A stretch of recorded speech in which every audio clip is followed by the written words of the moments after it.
A verdade é que o mundo parece estar num ponto de ebulição. Hoje, vamos mergulhar fundo numa análise dos conflitos que estão, de fato, definindo o cenário global agora, em 2025. E as raízes desses conflitos, sabe, elas são muito profundas e complexas. Vão desde tensões políticas até disputas religiosas. Então a ideia aqui é entender onde e por que o mundo está em guerra.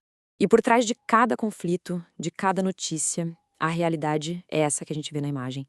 Uma devastação total.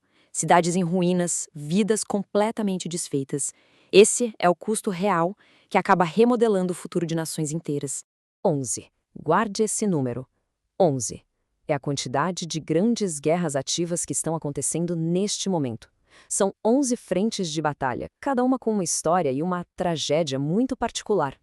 E para começar essa análise, vamos direto para um dos lugares mais voláteis do planeta, o Oriente Médio.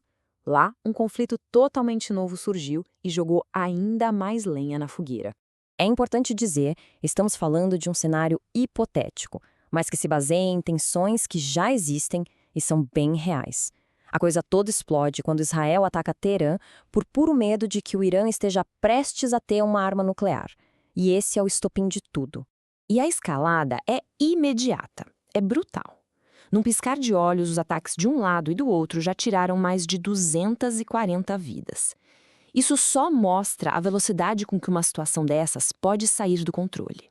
Mas além desse novo conflito, outras guerras bem mais longas continuam devastando partes da Europa e do Oriente Médio. Vamos dar uma olhada nesses conflitos que já se arrastam, em alguns casos, há anos.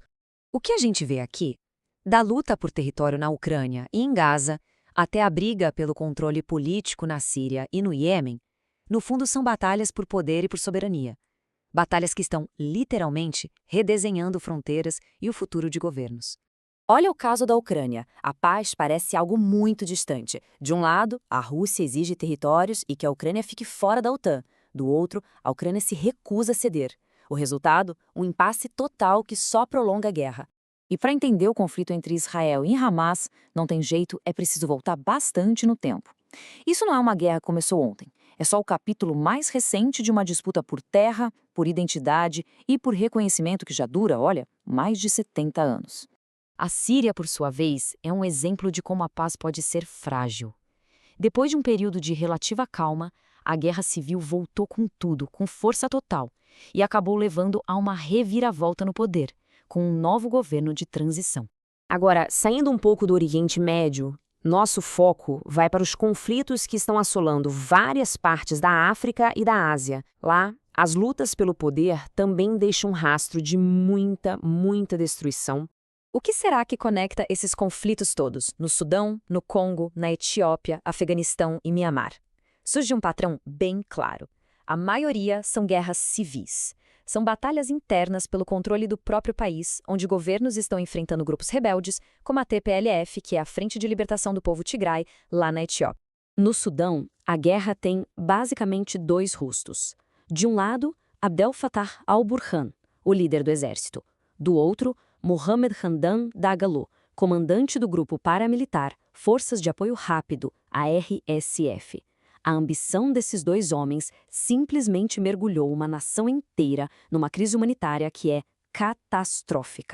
Enquanto isso, no Afeganistão, parece que o tempo andou para trás. A volta do Talibã ao poder não foi só uma mudança de governo. Foi a imposição de uma visão de mundo radical que simplesmente apagou décadas de progresso, em especial para os direitos das mulheres. Certo, depois de passar por todas essas guerras, uma por uma, o que a gente pode entender sobre o impacto coletivo de tudo isso? É que o número de mortos numa guerra vai muito, mas muito além das balas. No Iêmen, por exemplo, mais de 233 mil vidas foram perdidas. E a maioria não morreu em combate, mas de fome, de doenças. São as vítimas silenciosas do colapso de um país. Agora, olha a situação em Mianmar. A escala de gente fugindo de casa é assustadora. Mais de 4 milhões de pessoas foram forçadas a abandonar seus lares, mas continuam dentro do país como deslocados internos. E a essa tragédia toda, a gente ainda soma mais 1,5 milhão de pessoas que conseguiram cruzar as fronteiras buscando refúgio em outros países. É uma crise de proporções gigantescas. E por trás de todos esses números, a realidade é esta. Onde antes existiam casas, escolas, vida, agora só restam escombros. Essa é a imagem crua da devastação que a guerra deixa para trás. Então, qual é o fio que amarra tudo isso? Embora cada guerra tenha sua própria história, o que está no coração desses conflitos é, quase sempre, a mesma coisa: a briga por território, o embate por poder político, as tensões étnicas e, claro, os confrontos religiosos. São essas forças que movem as engrenagens da guerra. E depois de olhar para todo esse cenário, a gente fica com uma pergunta que é inevitável, né? Com um mundo tão fragmentado, com tantos conflitos pipocando, como é que você constrói a paz? E quem tem o poder de fazer isso acontecer? A resposta para isso, bom, é o que vai definir o futuro de todos nós.